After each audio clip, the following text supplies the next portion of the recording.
Well, my peppers are looking pretty dang good. I gotta get out here and pull these weeds, that's for sure. Tomatoes are shooting up. Gotta get out here and start pruning those.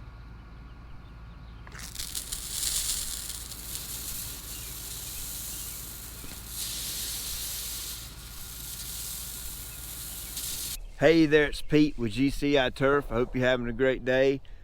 And I got 4 things I want to show you that I'm going to use to beat the heat with my turf type tall fescue and my Kentucky bluegrass right here. Now, as you know, cool season turf grasses, kind of like tall fescue, Kentucky bluegrass, and ryegrass, they're not a big fan of a hot summer. Now, whether you're using an underground irrigation system, kind of like this, or if you're using an above ground sprinkler system, kind of like these big sprinklers here. Now, regardless of how you water, you'll find that most turf types require about 1 inch of water per week. Now, some of these cool season turf, when it gets really hot, you might want to up that to about 1.5 inches per week.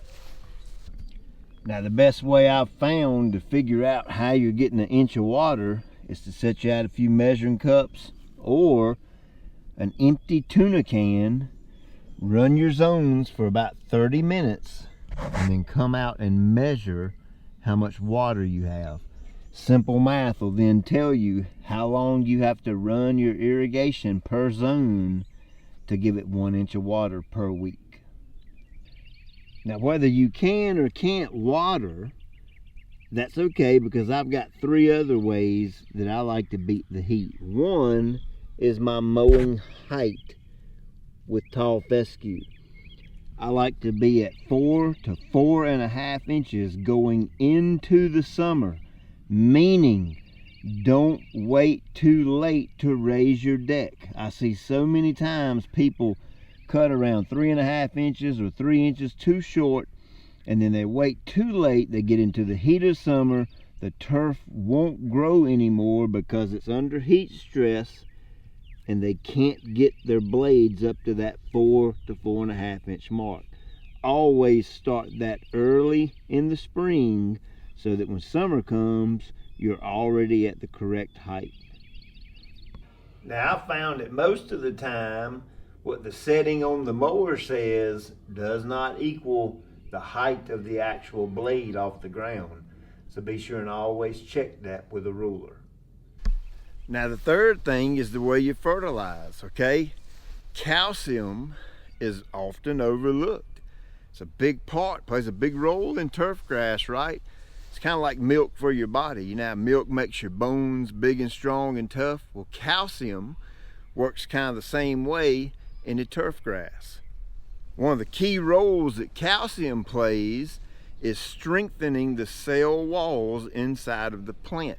Now, when you make those cell walls nice and strong, that plant gets extra tough so it can withstand things like heat and drought stress. Now you know why I'm such a big fan of that Higher Bricks pasture fertilizer. You can get that really good hard punch of calcium going into the summer.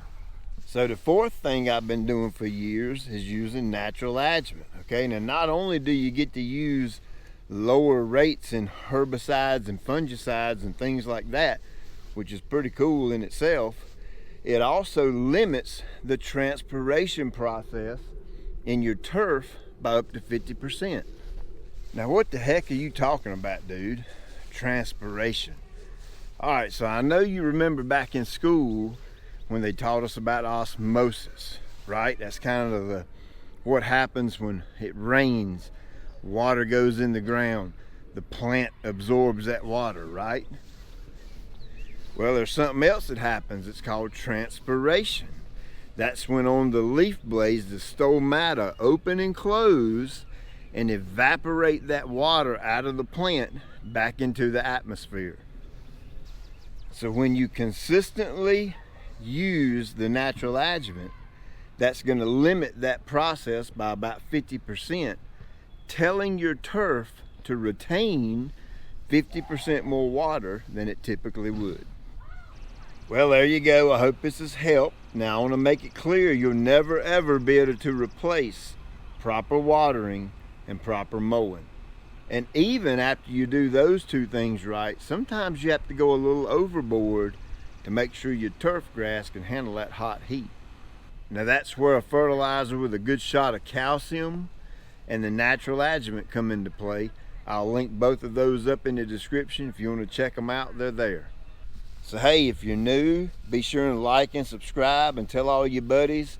I got lots of cool videos on turf grass. And I hope you enjoyed watching and I hope you learned something. Check you later.